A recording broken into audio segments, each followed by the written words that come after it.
소나이 유튜브 채널 방송 김경호 선교사입니다. 안녕하세요. 반갑습니다. 우리는 근 4개월간 OATS에 대해서 자세하게 배웠고 지금 OATS를 가지고 제자 훈련을 하고 있는 중이지요. 이 OATS는 다 알다시피 네 가지 영역으로 나뉘어져 있지요. 영적, 지적, 신체적, 사회적 영역이 그것이지요. 이 네 가지 영역 모두 하나님이 주신 자기 자신의 영혼과 직접적으로 연결이 되어 있습니다.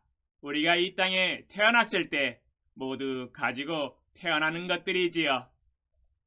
영혼을 가졌기 때문에 영적, 지적, 신체적인 것을 소유하고 있으며 또한 하나님의 형상을 가지고 있기 때문에 가정 안에서 부모와 형제 자매와 자연스럽게 사회적인 관계를 형성하면서 점차 이웃들에게로 확장해 나가지요. 거기에 시간이라는 보너스도 하나님께서 주셨기 때문에 시간의 청지기의 직분도 가졌습니다. 그러나 단 한 가지, 이 재물은 이 네 가지 영역의 어느 곳에도 속하지 않는 독특하며 독립적인 것이에요. 왜냐하면 이 재물은 우리가 태어날 때에 손에 쥐고 태어나는 것이 아니기 때문이지요. 이전에 제가 젊었을 때는 지도자들이 재물에 대해서 가르쳐 주실 때에 특별하게 말을 안 해주어서 저는 이 재물이 사회적인 영역이라고 개인적으로 생각하고 관리를 해 왔었습니다. 그러나 이번에 재물의 청지기 직분에 대해서 말씀을 준비하면서 재물은 사회적인 영역이 아니라 매우 독특하게 독립적인 영역이라는 것을 깨달아 알았습니다.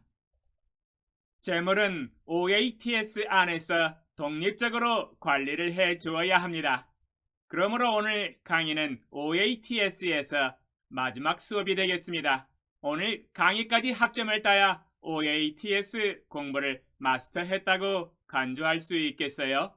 재물의 청지기 직분 지금 바로 시작합니다. 채널 고정해 주시고 끝까지 배우셔서 하나님께서 우리에게 맡겨주신 모든 것들을 충성되게 감당하는 예수님의 제자가 되시기 바랍니다. 우리는 일단 이 땅에 태어나게 된다면 각 사람은 부모가 누구냐에 따라서 갖고 태어나는 재물이 모두 달라요. 어떤 사람은 삼성가에서 태어나서 금수저로 태어나기도 하고 어떤 사람은 빈민가 난민촌 달동네에서 태어나서 흙수저로 태어나기도 합니다. 태어나자마자 가진 재물의 양이 달라요. 마태복음 25장 14절로 15절 또 어떤 사람이 타국에 갈 때 그 종들을 불러 자기 소유를 맡긴 것 같으니 각각 그 재능대로 한 사람에게는 금 5달란트를 한 사람에게는 2달란트를 한 사람에게는 1달란트를 주고 떠났더니 마태복음 25장 14절로 15절에서 주님은 각 사람에게 재능과 재물을 다르게 주신 것을 볼 수 있지요. 어떤 사람은 금 5달란트를, 어떤 사람은 2달란트를, 어떤 사람은 1달란트를 받았다고 증거를 하고 있네요. 하나님 뜻대로 각 사람에게 나누어 주시는 것이지요. 그러므로 각 사람이 받은 재물의 양이 다 다릅니다. 너무 흙수저로 태어났다고 억울해하지 마세요. 생명을 가지고 태어난 것만 해도 은혜이기 때문에 감사해야 됩니다. 금수저라고 해서 꼭 행복한 것도 아니에요. 누구는 금수저로 태어났지만 감옥에서 살다가 나오기도 하잖아요. 감옥 안 가는 것만 해도 행복한 거지요. 그러나 각 사람이 받을 재물과 유산은 부모가 살아있을 때 물려주든지 아니면 세상을 떠나고 나서 유산을 물려주어야만이 받을 수 있는 것이지요. 오늘은 유산 이야기는 언급하지 않겠습니다. 자꾸 이야기하면 부러워져요. 부러우면 지는 겁니다. 오늘은 자기 자신이 성인이 되어서 사회에 나가 땀을 흘려 일을 하게 되고 직장을 갖게 될 때 얻게 되는 돈과 재물에 대해서 말씀을 드리겠습니다. 각 사람의 직업에 따라서 우리의 수중에 돈이 들어오게 되는 모습이 다 다르지요. 농부, 어부, 광부, 대통령과 공무원과 사업가, 그들 각각 수입을 얻는 절차와 과정이 다 달라요. 그러나 어차피 궁극적으로 돈과 재물과 수입을 얻게 되는 결과는 다 똑같습니다. 그러나 우리 수중에 들어오는 수입과 돈과 재물을 자세히 한번 살펴보세요. 어떻습니까? 모두 다 창조주 하나님이 만드신 것들이에요. 성경 몇 구절 읽어보겠습니다. 창세기 1장 1절 태초에 하나님이 천지를 창조하시니라. 시편 89편 11절 하늘이 주의 것이요 땅도 주의 것이라. 세계와 그 중에 충만한 것을 주께서 건설하셨나이다. 시편 24편 1절 땅과 거기에 충만한 것과 세계와 그 가운데 사는 자들은 다 여호와의 것이로다. 학개 2장 8절 은도 내 것이요 금도 내 것이니라. 만군의 여호와의 말이니라. 시편 50편 10절로 11절 이는 산림의 짐승들과 무산의 가축이 다 내 것이며 산의 모든 새들도 내가 아는 것이며 들의 짐승도 내 것이미로다. 위 구절들을 종합 정리해보면 하나님이 모든 만물들을 만드셨고 창조하셨고 그 소유권이 하나님께 있다고 증거를 하고 있지요. 은도 내 것이요 금도 내 것이라고 말씀하고 계시네요. 모든 만물이 하나님의 것입니다. 그러나 우리 인간은 하나님이 명령하신 대로 일과 노동을 통해서 그러한 재물과 양식과 돈과 가축과 땅을 소유할 수 있게 됩니다. 창세기 3장 17절로 19절 아담에게 이르시되 내가 내 아내의 말을 듣고 내가 내게 먹지 말라 한 나무의 열매를 먹었은즉 땅은 너로 말미암아 저주를 받고 너는 내 평생에 수고하여야 그 소산을 먹으리라. 땅이 내게 가시덤불과 엉겅퀴를 낼 것이라. 내가 먹을 것은 밭의 채소인즉 내가 흙으로 돌아갈 때까지 얼굴에 땀을 흘려야 먹을 것을 먹으리니 내가 그것에서 취함을 입었음이라. 너는 흙이니 흙으로 돌아갈 것이니라 하시니라. 창세기 3장 17절로 19절에서 죄가 세상에 들어온 이후에 인간은 필요한 것을 공급받기 위해 수고를 하고 땀을 흘리도록 하나님이 명령하시고 정하신 것을 볼 수 있지요. 얼굴에 땀을 흘려서 노동을 하여 먹을 것을 먹으라고 말씀하고 계시네요. 땀을 흘려서 노동하고 일을 할 때에 하나님께서 사람에게 재물을 얻을 수 있는 권리와 능력을 공급해 주신다고 언급하고 있네요. 일을 할 때에 하나님의 모든 피조물들을 자기의 소유로 이전 등기가 되는 것입니다. 각 개인의 소유로 인정된다는 것이지요. 그러나 여기서 주의해야 할 것이 있습니다. 성경 한 구절 읽어보겠습니다. 신명기 8장 17절로 18절 그러나 내가 마음에 이르기를 내 능력과 내 손의 힘으로 내가 이 재물을 얻었다 말할 것이라.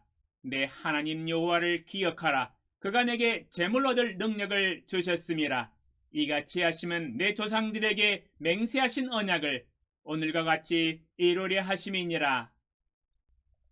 신명기 8장 17절로 18절에서 여호와 하나님이 우리에게 재물 얻을 능력을 주셨다고 증거를 하고 계시네요. 비록 우리가 얼굴에 땀을 흘리며 노동을 하여서 재물을 얻지만 그 어느 누구도 마음속에 이르기를 내 능력과 내 손의 힘으로 내가 이 재물을 얻었다 말하지 말라고 경고를 하고 계시네요. 하나님께서 우리에게 재물 얻을 능력을 주셨다는 것을 항상 기억하라고 엄중히 말씀을 하고 계시네요. 이 말씀은 하나님께서 우리로 하여금 재물 얻을 능력을 주셔야만이 우리가 얻을 수 있다는 것을 의미하지요. 그러므로 모든 재물은 하나님께로부터 오는 것임을 명심하고 기억해야 할 것입니다. 이 말씀은 재물이 나의 것이 아니요 하나님의 것이며 하나님께서 나에게 재물을 얻을 능력을 주셔서 우리가 소유를 하게 된다는 것을 알아야 되는 것이지요. 고린도 전서 4장 7절 누가 너를 남달리 구별하였느냐? 내게 있는 것 중에 받지 아니한 것이 무엇이냐? 내가 받았은즉 어찌하여 받지 아니한 것 같이 자랑하느냐? 고린도전서 4장 7절에서 우리가 가지고 있는 것 중에 받지 아니한 것이 무엇이냐고 반문하고 계시지요. 이미 받았는데 어찌하여 받지 아니한 것 같이 자랑하느냐고 반문하고 계십니다. 하나님께로부터 받은 것을 자기 것인 양 자랑하지 말라는 것이에요. 자기 자신의 힘과 능력으로 얻은 것인 양 자랑하지 말라고 말씀하십니다. 우리가 가지고 있는 재물과 시간과 육체, 이 모든 것은 내가 얻은 것이 아니라 하나님이 주셔서 받은 것입니다. 주체자가 누구냐는 것이지요. 주체자는 하나님이십니다. 어느 것 하나 내 것은 아무것도 없습니다. 일도 없지요. 모든 것이 하나님의 것입니다. 하나님의 것을 나에게 위임하여 주심으로 우리에게 맡기신 것이지요. 재물에 대한 소유권은 하나님께 있지만 가지고 있는 주체는 우리예요. 이것은 무슨 뜻일까요? 네, 이것은 바로 청지기의 직분의 사명을 맡았다는 의미이지요. 그러므로 청지기의 정의를 한번 내려보겠습니다. 청지기란 주인이 맡긴 것들을 주인의 뜻대로 관리하는 위탁 관리인이다.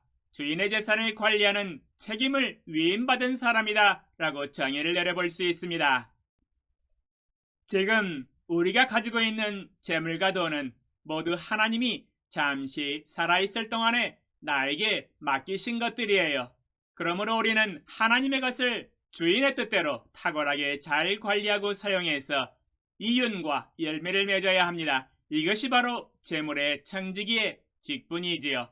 그러면 우리는 재물에 대한 청지기의 직분을 어떻게 감당해야 할까요? 첫 번째로 재물을 자신의 주로 삼아서는 절대로 안 됩니다. 재물이 나의 종이 되어야 해요. 마태복음 6장 24절 한 사람이 두 주인을 섬기지 못할 것이니 혹 이를 미워하고 저를 사랑하거나 혹 이를 중히 여기고 저를 경히 여김이라. 너희가 하나님과 재물을 겸하여 섬기지 못하느니라. 마태복음 6장 24절에서 한 사람이 두 주인을 섬기지 못할 것이라고 경고를 하고 계시지요. 나는 하나님도 사랑하고 재물도 사랑하겠노라 하시는 분 있으실 텐데요. 잘못 생각하셨습니다. 하나님과 재물을 같이 사랑하는 사람은 재물을 자신의 신으로 섬기는 사람이에요. 왜냐하면 하나님과 재물을 겸하여 섬기는 것은 불가능하며 같이 겸하여 사랑할 수 없다고 말씀을 하고 계시기 때문이지요. 그러므로 재물을 사랑하는 자는 하나님을 미워하는 사람이지요. 즉 이 말은 재물을 중히 여기고 재물을 자신의 하나님으로 삼고 하나님을 경히 여기는 사람이다 라는 뜻이지요. 재물을 중히 여기는 사람은 재물을 자신의 신으로 삼는 사람이지요. 예수님의 제자가 재물을 자신의 신으로 삼았다고 하는 것은 뭔가 단단히 잘못된 삶을 살고 있는 것이지요. 정말 잘못된 것입니다. 재물을 중히 여기는 사람은 재물의 종이 되는 삶을 살고 있는 것이지요. 디모데 전서 6장 7절로 10절 우리가 세상에 아무것도 가지고 온 것이 없음에 또한 아무것도 가지고 가지 못하리니 우리가 먹을 것과 입을 것이 있은즉 족한 줄로 알 것이니라. 부하려 하는 자들은 시험과 올무와 여러가지 어리석고 해로운 욕심에 떨어지나니 곧 사람으로 파멸과 멸망에 빠지게 하는 것이라. 돈을 사랑함이 일만 악의 뿌리가 되나니 이것을 탐내는 자들은 미혹을 받아 믿음에서 떠나 많은 근심으로써 자기를 찔렀도다.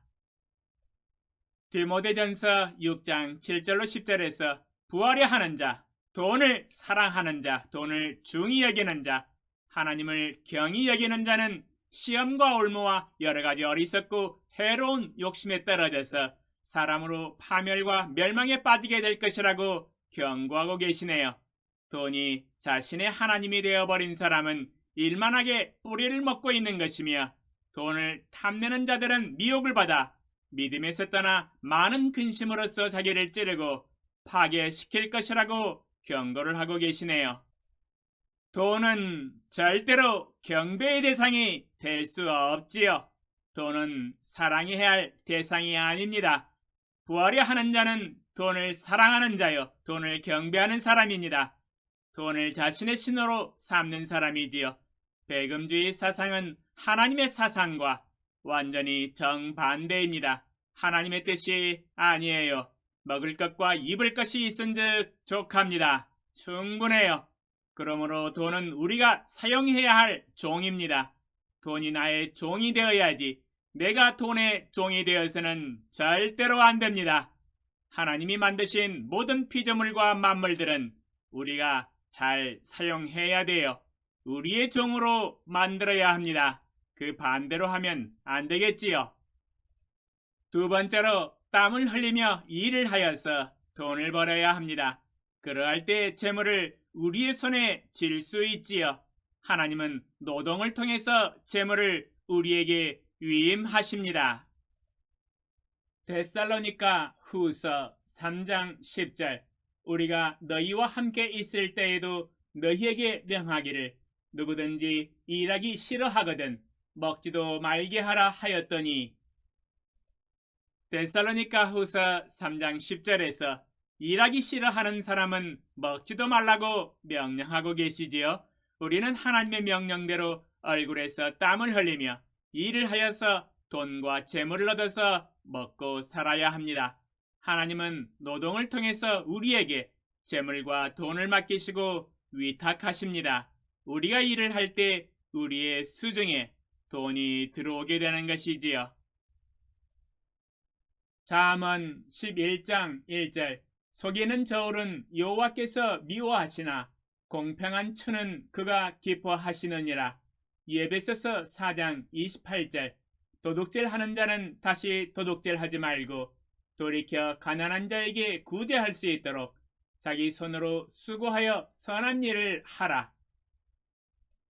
너무도 당연한 말이지만 그래도 잠깐 언급하고 넘어가겠습니다.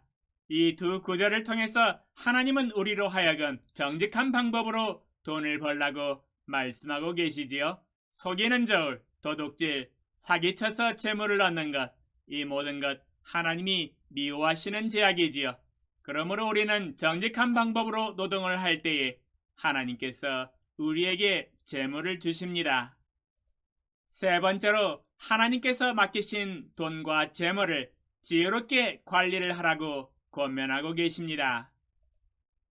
누가복음 16장 8절 주인이 이 옳지 않은 청지기가 이를 지혜 있게 하였으므로 칭찬하였으니 이 세대의 아들들이 자기 시대에 있어서는 빛의 아들들보다 더 지혜로움이니라.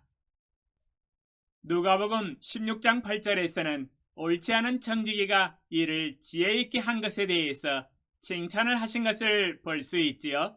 우리는 청지기의 직분을 충성되게 감당하되 지혜롭게 관리를 해야 할 것입니다. 어떻게 해야 하나님께 지혜롭게 관리하였다고 칭찬을 받을 수 있을까요? 재물을 잘 사용했다고 칭찬을 받을 수 있을까요? 첫 번째로 예산을 세워서 사용해야 합니다.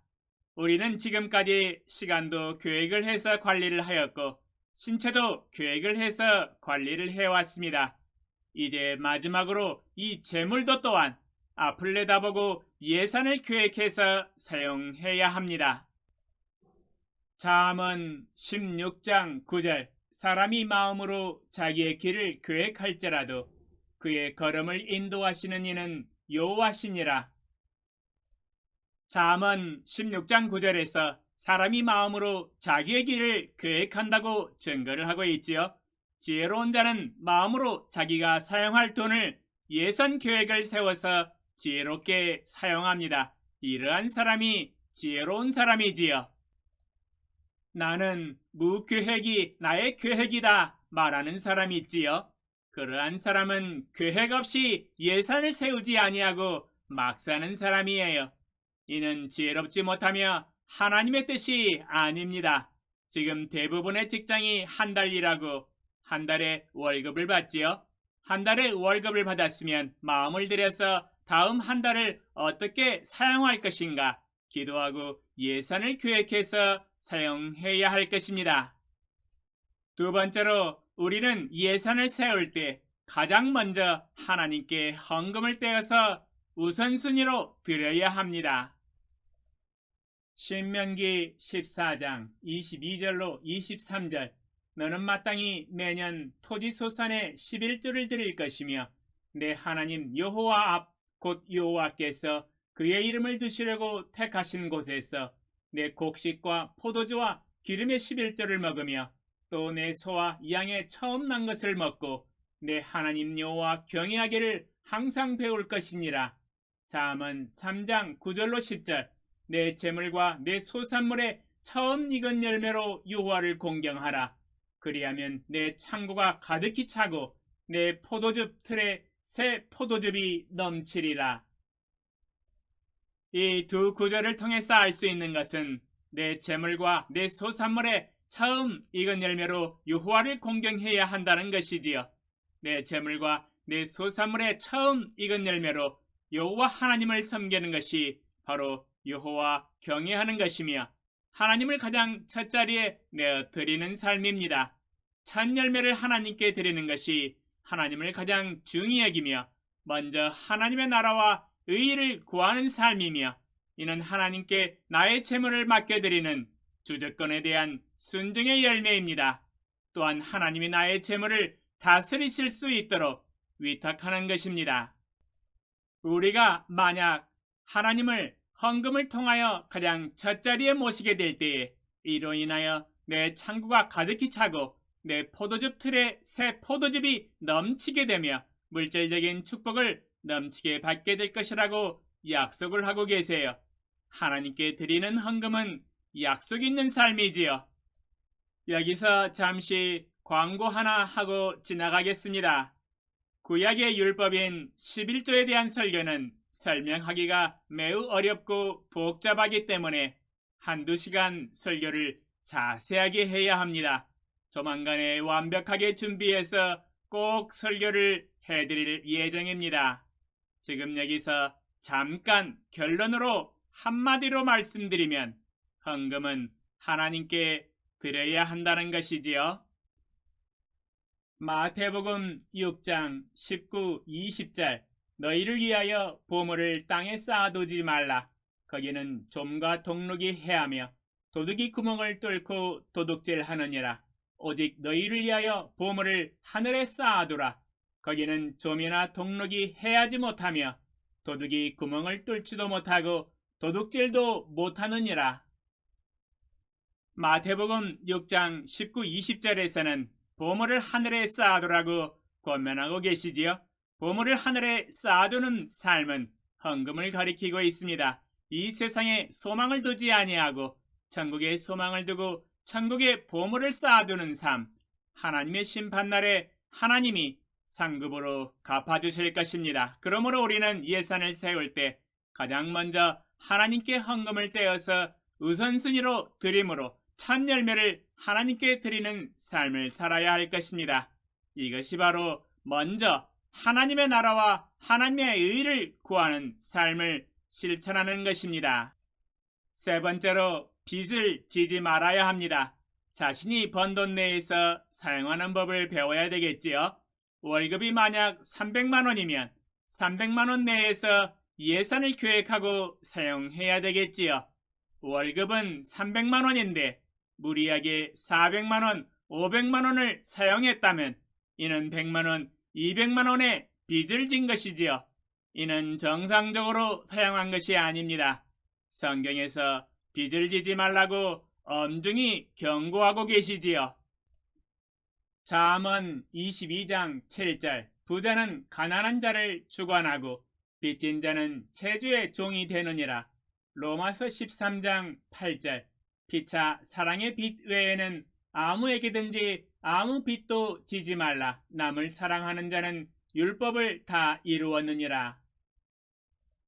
이 두 구절을 통해서 알 수 있는 것은 빚진 자는 체주의 종이 된다고 경고를 하고 계시지요. 빚진 자는 체주의 종이 되는 삶을 살아가므로 노예의 삶을 살게 될 것입니다. 그러므로 피차 사랑의 빚 외에는 아무에게든지 아무 빚도 지지 말라고 말씀하고 계시지요. 그러므로 자신이 번 돈만큼 그 범위 내에서 사용해야 합니다. 외상 구매를 피하세요. 빨리 사용하고 싶고, 빨리 먹고 싶고, 빨리 입고 싶고, 빨리 큰 집에서 살고 싶은 마음, 외상으로 구매하는 것은 최죄의 종이 되는 첩경이지요. 이 모든 것은 다 탐심과 욕심과 정욕에서 나오는 죄악의 열매들입니다. 체주로부터 곤란을 당하게 될 거예요. 체주가 자기 집에 차압딱지를 붙이게 될 거예요. 방 빼라고 합니다. 집도 빼라고 해요. 난감하지요. 빚으로 인하여 허덕이며 가난을 면치 못할 것입니다. 결단코 성경적이지 않으며 하나님의 뜻이 아닙니다. 다른 사람에게 돈을 구워달라고 손을 벌리게 되고 체면 구겨지는 삶을 살게 되는 것이지요. 심히 부끄러운 일입니다. 오히려 그 반대가 되어야지요. 신명기 28장 12절 여호와께서 너를 위하여 하늘의 아름다운 보고를 여시사 내 땅에 때를 따라 비를 내리시고 내 손으로 하는 모든 일에 복을 주시리니 내가 많은 민족에게 꾸어질지라도 너는 꾸지 아니할 것이요. 신명기 28장에서 하나님을 섬기는 사람은 꾸어줄지라도 꾸지 아니할 것이라고 말씀하고 계시지요. 다른 사람에게 꾸어주면 몰라도 자기 자신이 다른 사람에게 꾸고 있다면 이건 영 아니지요. 그러므로 자기 자신이 법만큼 사용하되 예산을 계획하여 지혜롭게 사용해야 합니다. 빚지는 삶 절대로 주님의 뜻이 아니에요. 네 번째로 법만큼 사용하되 미래를 내다보고 예상하면서 가능하면 규모 있게 저축해야 합니다. 잠언 21장 20절 지혜 있는 자의 집에는 귀한 보배와 기름이 있으나 미련한 자는 이것을 다 삼켜버리느니라. 잠언 6장 6절로 8절 게으른 자여 계미에게 가서 그가 하는 것을 보고 지혜를 얻으라. 계미는 두령도 없고 감독자도 없고 통치자도 없으되 먹을 것을 여름 동안에 예비하며 추수 때 양식을 모으느니라. 두 구절을 통해서 알 수 있는 것은 번 돈을 그달에 모두 사용해버리고 다 먹어버린 사람은 미련한 사람이라는 것이지요. 빚진 자와 과다 지출한 사람도 여기에 속하게 되겠지요. 두 종류의 사람 모두 다 미련한 사람입니다. 우리는 그달 번 것을 그달 안에 다 써버릴 것이 아니라 조금이라도 저축을 해두어서 긴급한 필요에 대비를 해야 할 것입니다. 예를 들면 아이가 아파서 병원 응급실에 실려가게 될 때에 긴급한 필요에 대처할 저축된 돈이 있어야 합니다. 그러나 저축된 돈이 없다면 난감하게 되겠지요. 그러므로 있을 때 비축해 두어야 합니다. 개미처럼 여름 동안에 예비하여 추수 때 양식을 모아두는 지혜를 배우라고 말씀하고 계시지요. 그러할 때 겨울이 되어 들판에 양식이 없을 때 기묘하게 먹고 사용할 수 있게 되는 것이지요. 얼마나 지혜롭습니까? 개미한테 한 수 배워야지요. 배짱이처럼 배짱 부리면 안 되겠지요. 지금 배짱 부릴 때가 아니에요. 여름과 가을에 다 먹어버리고 겨울이 되어서 먹을 것이 없다면 굶어 죽겠지요. 그러나 개미들은 겨울을 대비하여 여름과 가을에 양식을 모아서 비축을 해두는 것을 볼 수 있습니다. 그러므로 자신의 예산에서 얼마만큼 비축해서 긴급한 필요에 대비하여 저축을 해주는 지혜를 발휘해야 됩니다. 다섯 번째로 예산을 계획해서 한 달 동안 잘 사용했다면 과연 예산대로 잘 사용했는지 회계결산을 해줘야 되겠지요. 계획만 해놓고 계획대로 사용하지 않았다면 분명히 문제가 발생할 수 있어요. 과다 지출로 빚을 진다든지 긴급한 일이 발생하였는데 저축해둔 돈이 없어서 발만 동동 구르게 되는 불상사가 일어날 수도 있지요. 그러므로 예산대로 집행이 되었는지 평가를 해야 합니다. 펩타임 굉장히 중요하지요. 그러나 평가를 하기 위해서는 날마다 돈 지출한 것을 일지로 기록을 해야 됩니다. 매일 돈 사용한 것을 데일리 체크업 일지에 기록해야 되지요. 옛날 우리 어머님들이 가계부를 연필로 일일이 썼던 기억이 있습니다. 시장에 가서 콩나물 사고 덴뿌라 사고 고등어 한 마리 사고 돌아오시면 가계부에다가 일일이 기록을 하시던 어머님 생각이 나네요. 그와 같습니다. 날마다 돈을 사용하고 가계부 일지를 기록을 해야만이 어떻게 사용했는지 한 달 뒤에 알 수가 있어요. 기록을 해두지 않으면 얼마를 사용했는지, 예산대로 사용했는지, 적자인지 흑자인지 알 수가 없지요. 역시 기록을 해야만이 평가를 할 수 있습니다. 청지기는 관리하는 사람이잖아요. 날마다 사용한 돈을 기록하고 관리하면서 한 달 뒤에 평가를 하고 회계 결산을 해보아야 할 것입니다.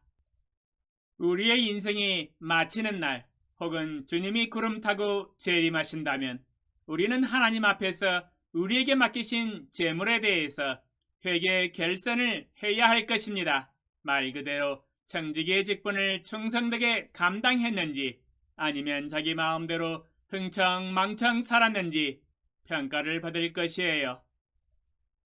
히브리서 4장 13절 지으신 것이 하나도 그 앞에 나타나지 않음이 없고 우리의 결산을 받으실 이의 눈앞에 만물이 벌거벗은 것 같이 드러나느니라. 마태복음 25장 19절 오랜 후에 그 종들의 주인이 돌아와 그들과 결산할세. 우리는 두 구절을 통해서 마지막 날 하나님과 재물에 대한 회계 결산을 할 것이라는 것을 알 수가 있습니다.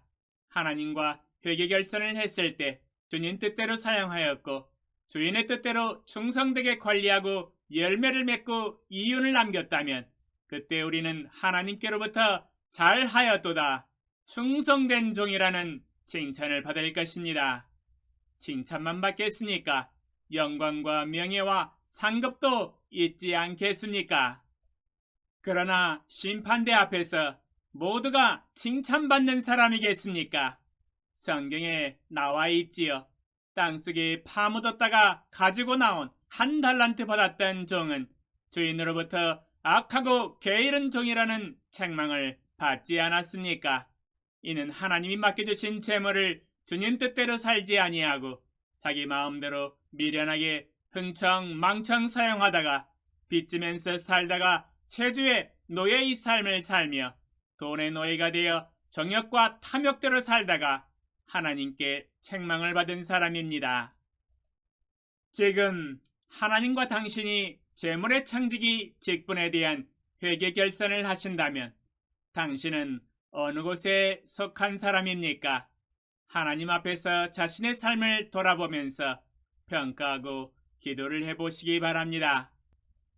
저도 재물의 창지기 직분 설교 말씀을 준비하면서 하나님 앞에서 제 자신의 모습을 평가해보니 결코 충성된 사람이 아니더라고요. 저의 불충성된 삶을 하나님 앞에서 죄악을 회개하였습니다. 왜냐하면 제 자신의 수입이 많지 않다 보니 예산을 세우지 아니하고 근검전략하면서 사용하자라는 막연한 계획 아닌 무예산으로 그동안 살았었기 때문입니다. 근검전략정신, 결단코 예산계획 아닙니다. 근검전략하면서 살다 보니 돈을 번 만큼 월급 이내로 사용을 하고 있습니다. 또한 빚을 지지도 않았지만 예산을 계획하지 않고 살았었습니다. 예산 없이 산다고 하는 것은 하나님 앞에서 지혜롭지 못하고 충성되지 못하다는 평가를 하게 되었습니다. 재물에 대한 청지기의 삶에서 낙제 점수를 받았습니다. 결단코 칭찬받을 삶은 아니지요. 하나님 앞에서 충성되지 못한 저의 삶을 인정하고 회개를 하였습니다. 회개를 했으면 회개에 합당한 열매를 맺어야 되겠지요. 다음 달부터 예산을 계획해서 사용하고 매일 사용한 것을 가계부에 기록을 하고 한 달 뒤에는 예산대로 사용했는지 회계 결산하고 평가하는 것을 적용하였습니다. 여러분도 예산 없이 사시는 분 계시다면 이 말씀 듣고 예산을 세워서 생활하는 것을 적용해 보시기 바랍니다. 물론 한 달 뒤에 평가도 해야 되겠지요? 적용 질문과 답변. 오늘 설교를 통해서 배운 교훈과 축복은 무엇입니까? 당신은 예산을 계획해서 사용하십니까? 첫 열매를 헌금으로 하나님께 드리고 계십니까? 예산을 집행하실 때 과다 지출을 하고 계십니까? 만약 그렇다면 원인은 무엇입니까? 당신은 빚을 지지 아니하기 위하여 외상으로 구입하지 않기 위하여 무엇을 하기 원하십니까? 당신은 장래를 위하여 긴급한 필요를 위하여 저축을 하고 계십니까? 당신은 믿음으로 무엇을 순종하기 원하십니까? 당신의 믿음의 간증을 댓글로 남겨주세요. 감사합니다.